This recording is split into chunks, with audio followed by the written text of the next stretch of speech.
Show channel here over at SubScribestar, now over at Odyssey. So I read this article once, and I'm going to go through it once more to make sure I understand what he's saying. I think the big issue is, one, I think he's saying you need to push back against what the mainstream is doing. And two, coming back to the issue of Google owns YouTube, and they turned off the downvotes when Biden got elected. And that is more important. And it kind of didn't get as much attention as it needed to, because he got elected, and then MSNBC and CNN, the mainstream media, and the government were releasing these YouTube videos, these shorts and whatnot, news bits, and they're just getting nuked from orbit, and it would start to make people wonder, like, wait a minute, the mainstream media and the government is coming out with this left-wing ideas, videos expressing themselves, and the audience isn't, the people are not on board with it.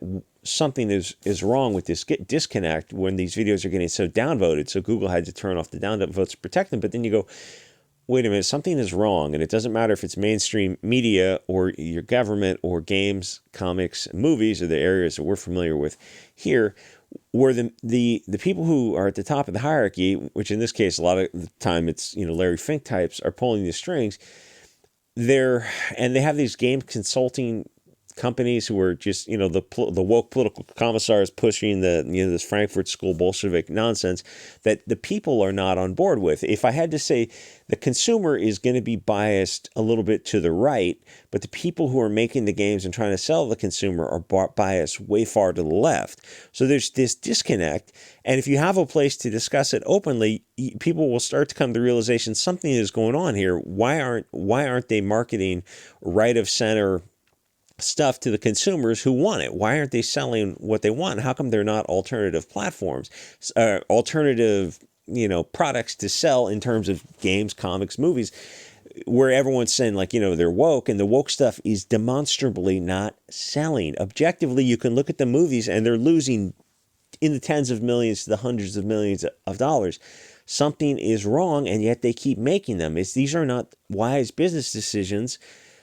This is like a religion. And that's what I've been making the videos for a couple of years to try to say, is their motivations are not financial. It is akin to a religion. And if people have a place to discuss it, they're gonna eventually go down the rabbit hole and realize that, like, oh, there are these string pullers who are communicating these Bolshevik ideas, and they don't care about the money. And that needs to be brought to people's attention. And, ultimately we need to fix this. Anyway, so let me read this guy's article and make sure I understand. I thought he wrote the article and he was trying to say you need to push back on this, but I thought he was being a little gentle. So he says, Revenant says, the entire issue between Gamergate 2.0 inherently political, and everyone who denies this is misunderstanding the entire concept of politics. Absolute clown take.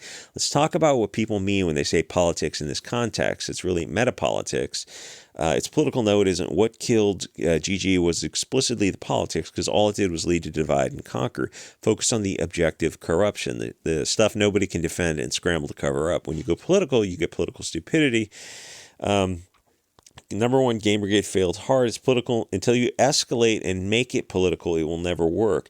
This is how people have to interpret the work of Sweet Baby, not grifters. They're anti-Western Maoists. True, and people need to focus on that more. Metapolitics is meta-linguistic talk about politics, political dialogue about politics itself. In this mode, metapolitics takes on various forms of inquiry, appropriating to itself another way towards the discourse of politics and the political. Okay, I don't know what the fuck you just said.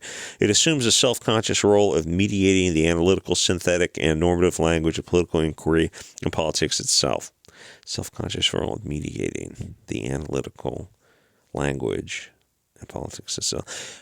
Maybe it's going to become clear from context, because I got to admit, a political dialogue about politics itself. You lost me there. So what is the contention of GG and Sweet Baby?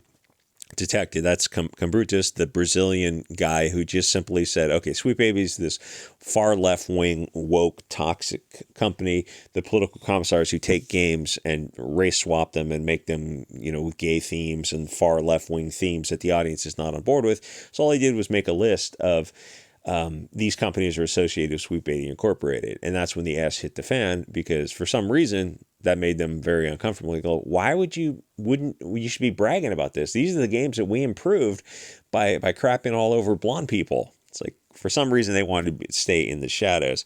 So activists are putting woke stuff in the games, and we don't like that. So the question is, why do the activists want woke stuff in games, and how do we define woke?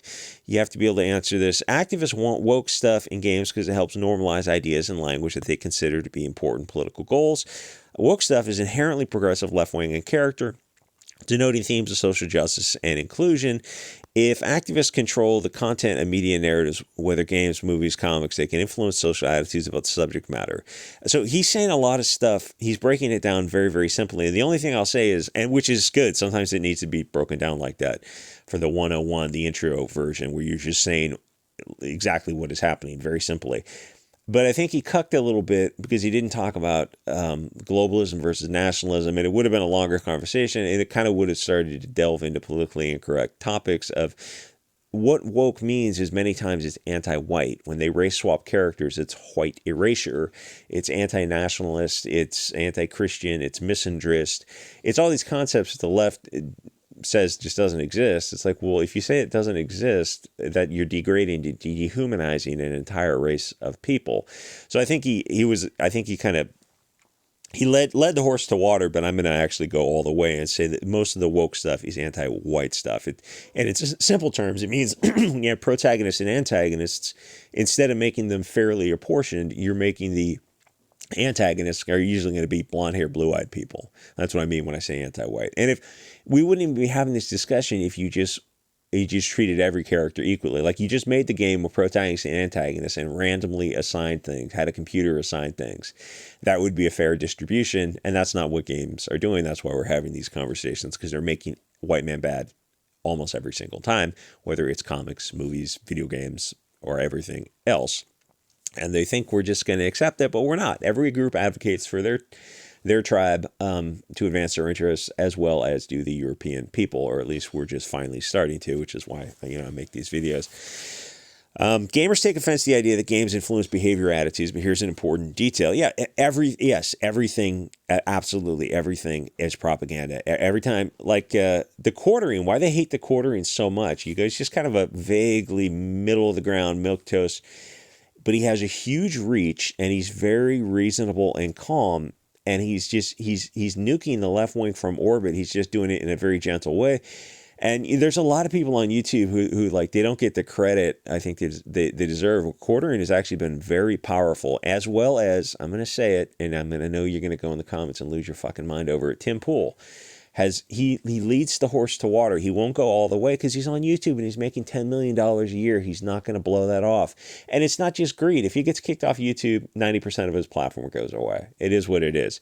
I'm happy with people who get the horse close to water, and then the people in the comment section take them all the way. And YouTube, Tim Pool allows that comment section to say that.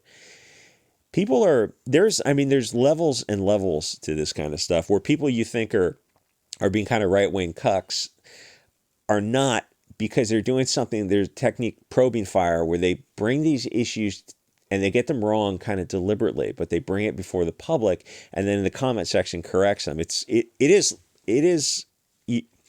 You have to view things from all different perspectives. So with the message via storytelling, if it didn't work, they wouldn't bother doing it. Bingo. It works. Commercials work. That's why that's effectively what this is. That's why they're spending money to push propaganda. If you think you haven't been brainwashed and you think like you're conservative, look at your grandfathers. You can do studies from the 40s, 50s of what people's political beliefs were and what their ideology was, say in the 40s. And even if you're a right-wing conservative now, most of you are not going to have those beliefs. That's how the puppet masters were able to change perception in the past 70, 80 years that powerfully. And you think it's organic. It's not. It happened from media, which is controlled almost exclusively. Mainstream media is 100% controlled by Bolsheviks. So having established that the activist motives are metapolitical, and woke stuff is metapolitical, you face a choice. If you oppose the activists, then you need some kind of counter-narrative based on identifying and pushing back against them. You can have a counter-narrative that is explicitly conscious of the enemy's motivations, strategies, tactics, all of which are political. Or you can be a goober, bumbling around, rambling about corruption, and not stooping to their level. See, his thing is a little confusing because won't just go right to the point. He kind of dodges around it because I don't know if he's a mainstream known public figure or something. So the exact same tired discussion has been going on since the original Gamergate, yet people correctly saw the issue as political and wanted to fight on the terms, and you had people who wanted to shy away from it and be a big tent. Okay, yeah, that's the thing. That's kind of the beginning of Comicsgate is gatekeep. You can't have SJWs. Comicsgate can be for everyone, black, white, whatever, Hindu, Christian, but it can't be for SJWs because they're parasites who come in and destroy everything they touch. Thanks to so the thing is, it is important to have a dogma whenever you're going into anything. Like, what are your core values? What is not allowed? And for something like Comicsgate, it has to be, you can't have SJWs. People who would identify as SJWs, it's like, this isn't the place for you. And I don't know about Comicsgate if it's still a thing, but it's just kind of a good example. Thanks to the cowardice of its not political crowd, the original Gamergate dissolved into the directionless platitudes about ethics and games journalism. Well, I mean, there's an issue too, because some of the girl, Zoe Quinn or something, was having sex with like a half a dozen guys to get good reviews on her silly game that came out in 2014. You can still talk, or 13, you can talk about meandering brain dead talks on Kotaku. 10 years later, they learn nothing. Yeah, but they're still in business. Though honestly, I look at Kotaku now, I don't know if they're going to be in business for too much longer. When you have a big tent and you include so-called unwoke libs, lefties, you introduce a new problem. Gatekeep. You're including people who share at least some ideological crossover with the left-wing activists you're trying to fight in the first place. Big tent is a big problem. You have to have core dogma and you have to gatekeep. If you have allies who are in partial agreement with your enemies, you're now going to have to litigate what even counts as enemy activity. Well, what even is woke, really? I actually didn't think that was very woke at all. Let's try not to make a big deal, you guys. You get the idea. You need very clear and unambiguous definitions of what you're actually against, or you'll get bogged down in your own internal politics. Conquest second law paraphrased. You either say no to leftist nonsense, period, or you end up accepting some of it, simple as, do I have to zoom in here? Oh, okay, yeah, I guess I will. National Review Online, as best as I can remember, Conquest politics is, everyone is conservative about what he knows best. Any organization not explicitly right-wing becomes left-wing. The simplest way to explain the behavior of any bureaucratic organization is to assume that it is controlled by a cabal of its enemies. Okay, Church of England is an example. Well, maybe we'll get into that less. Yeah, and now in hindsight, I realize, sure, portrait maybe should have been landscape. Now, this is not to say that every single person supporting anti-woke has to be super hard line. They just need to be not left-wing and firmly committed to not conceding to the left. And actually, Comicsgate made some kind of mistakes in the beginning by saying, there were some left-wing people who were kind of in there, and they're like, I'm not far right-wing, and I'm in CG. It's like, it kind of was a mistake. But the thing is, Comicsgate's a very small thing, and it's like, I don't know, it wasn't going to last forever. It's just a series of about a dozen people selling comics as hard as they can while YouTube's still a thing. This could even mean being personally apolitical. After all, the whole point is we don't want real-world politics or propaganda in our games. We enjoy in-universe politics of fictional worlds. We play games as an escape from reality, not to be reminded of it, and not to be lectured to by, blue-haired SJW, openly Marxist weirdos who just hate you because of your ethnicity or if you're Christian or male. Cat ladies and soy boys. If you see these kind of people at this point, you can judge a book by its cover and say, a type like Sweet Baby or Black Girl Gamers, you go and read their social media and like, oh, you're SJWs. Anything you touch is going to be poison. Removing real world politics from games is political. Yeah. Rounding out, it's got to be stressed. Nothing I said here is hypothetical. It happened. It happened with GG. With anti-SJWs, with the dissident right now, again, with Gamergate 2.0, people who won't stand firm bog the whole thing down and it shakes itself apart. Just to recap, your enemy is fighting a political battle. All their motives, stats, tactics, and goals are political. They paint any opposition as political, and you want to say it's not political. It's doomed to failure unless you fight them on their terms. If you honestly believe this, then you're going to be really confused another 10 years from now when there's even more woke stuff in games and you're still sitting there confused with this brain dead nonsense. Yeah, this woke stuff has been accelerating. Like 2014, look at movies 2014, and then Trump derangement syndrome happened in 2016. The thing is, I can say is with movies, with games, with comics, with a lot of all pop culture, it has gotten to the point where it's so woke that people are talking about it and they're rejecting it. In the movies, you can see this. They're losing, just with Disney Marvel. Madam Web was the last movie that came out, lost a lot of money. The one before that was Brie Larson's movies, the Marvels, a sequel to Captain Marvel, which made over $1 billion, but everyone knew the sequel was going to bomb. Apparently, maybe Disney didn't know that, because the reason Captain Marvel, Brie Larson, and whenever that came out, 2018 or something, made $1 billion is because it was between the two biggest movies in history. I don't even remember the names of those Avengers movies. Really mediocre movies, but they were literally the biggest movies in history and are going to be for a long time. Might even be forever, because it seems like people are kind of slowly walking away from Hollywood. And then The Eternals was another Marvel movie. And then DC had Black Adams, which lost money. And Shang-Chi, I think, barely broke even. It's getting a sequel. You get the Black Widow. I don't know if that broke even. And then DC had Wonder Woman 1984, which lost a ton of money and was fucking horrible. And if you look through that movie, it's 3 hours, so 2.5 hours is not going to be easy to watch. All the bad characters, or most of them, are overrepresented by being blonde hair, European people, including people who are in a background scene. And I notice this stuff, obviously. We're in a background scene and they litter. They're in a background scene. Guy's got a pack of cigarettes, a blonde couple, and he throws it on the ground. It's in the 80s. That didn't happen in the 80s in a nice little town. You're saying two blonde people are walking around, they throw a pack of cigarettes, an empty pack of cigarettes on the ground or something? No, that rarely happened. Someone would say, "What are you doing? What's wrong with you?" It just didn't happen. But Patty Jenkins put that in there because you go, "Oh, you should have black or Latin people do it." Oh yeah, we're not gonna do that. Then you shouldn't have the scene at all. Why'd you have the scene? The two guys driving the car recklessly, or two blonde guys who are driving recklessly kind of through a city. It's like, yeah, I'm noticing a theme here. Like even the bad guy, Pedro Pascal, the Mandalorian guy, he's Latin American. You dyed his hair blonde because you wanted people to identify him as the evil Trump character instead of just having him be the Latin American character. It's okay to make bad guys, they don't all have to be blonde, but in the mainstream they do. So is this the end of it? It's so funny you wear blocked by SFO as a badge of honor, because it's exactly the kind of person I'm talking about. Oh well, the left isn't the bad guys. I'm an anti-woke leftist. Wait, why are we losing?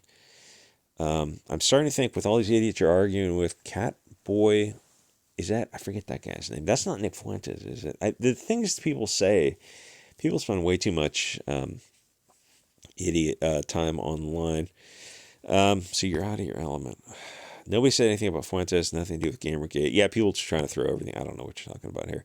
Anyway, I thought this was interesting. But I think he kind of cucked a little bit by 5-minute read, 20-minute video, by not being honest enough. So I don't know if this Revenant guy is a public figure, like he didn't want to actually say what was going on. But I think I got a little bit closer to it. So I think the sum is it's going to be political. And this is the thing to do with Comicsgate is I thought you guys didn't want political stuff, and some Comicsgate stuff had, I don't know, they mentioned like, what was that frog comic he did? Cyber Frog. And I think there was a scene with Clinton in it because it's set in the time period. And it's important to not let them frame your argument and say, listen, if there's going to be politics, it has to be right of center politics. We're nationalists, we're tribalists.